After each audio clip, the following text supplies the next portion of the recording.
Nhar it-28 ta' frar 2011 iż-żagħżugħ Jurgen Pisani dak iż-żmien plejer fl-Akkademja ta' Pieta Hotspurs ħelisa mill-mewt. Ġurnata bix-xita bit-triq imxarba fil-karozza li fiha kien passiġġier Jurgen, is-sewwieq tilef il-kontroll u qudiemu sab trailer. Il-vettura bis-sewwieq Jurgen u passiġġier ieħor baqgħet sejra dritt taħt it-trailer. Ħsara estensiva. Il-parti ta' quddiem tal-karozza tfarket tant li kellhom jissejħu membri tal-Protezzjoni Ċivili biex jeħilsu lil ħabib ta' Jurgen li baqa' maqbud ġewwa. Mumenti ta' tensjoni fuq wiċċ Jurgen u sieħbu ieħor li kien irnexxielu joħroġ mill-karozza kienet evidenti l-bisa, ix-xokk għal dak li kien għadu kif seħħ. Konna sejri lura lejn lecture l-iskola u batna ma' trailer dal ġur il-containers u minn hemm tista' tgħid li tinbidel ħajtek mill-lejl għan-nar.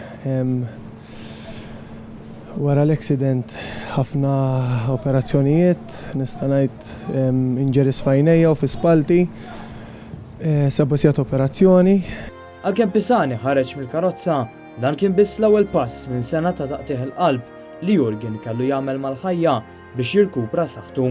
Sena ta' uġieħ imma fuq kollox biża' u inċertezza dwar jekk kienx se jirritorna għal dak li kien. Illum għaddew 4 snin minn dak l-inċident ikraħ.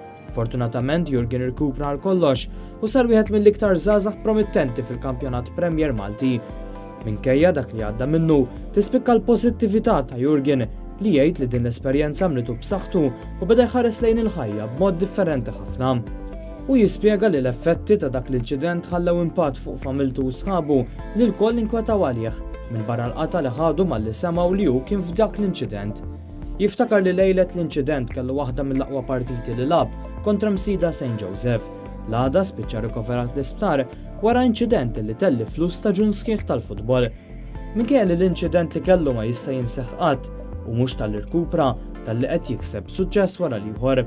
Biex wasal sawn ma kienitx xi ħaġa faċli, għatta bejn 4 xhur u 5 jmur għat-terapija ta' kuljum fost it-tbattija tal-ġrieħi li sofra u l-fatt li kellu jsom bot mill-futbol. Wara l-qajjem interess minn numru ta' klabs fis-sezzjoni ta' trasferimenti ta' Jannar li għadda, Pieta Hotspurs għażlu li jżommu l-żagħżugħ fl-iskwadra u s'issa f'dan l-istaġun Pisani diġà skurja 4 gols fil-Kampjonat Premier. Fl-aħħar jiem Pisani ħa aħbar oħra kbira wara li laf fil-livelli kollha taż-żgħażagħ għal Malta. Għall-ewwel darba Jurgen Pisani sejjaħ ukoll mal-iskwadra ewlenija tat-tim nazzjonali Malti bil-coach Pietro Gedin, jinkludi partiti ta' ħbiberija kontra l-Ġorġja u l-logħba mill-kwalifikazzjoni għall-Ewro 2016 kontra l-Azerbajġan. Il-futur jidher sabiħ, għadni kif ħadd aħbar li ġejt magħżul mal-Iskwadra Nazzjonali tal-Kbar u dik hija xi ħaġa li kull plejer iħares li għalija pal pajjiżu. Għas-sagrifiċċji li nagħmel naħseb hija bonus biex inkompli. B'dak li kien inċident mill-iktar perikolużi u li tefgħu fħalq il-mewt, Jurgen Pisani jaraf japprezza aktar il-ħajja, jirringrazzja l-Alla ta' kuljum li jqum u jgħaddi l-ġurnata b'wiċċ il-ġid. Tapprezza l-ħajja, tibda tirringrazzja l-Alla kuljum illi tqum u tgħaddi l-ġurnata b'wiċċ il-ġid.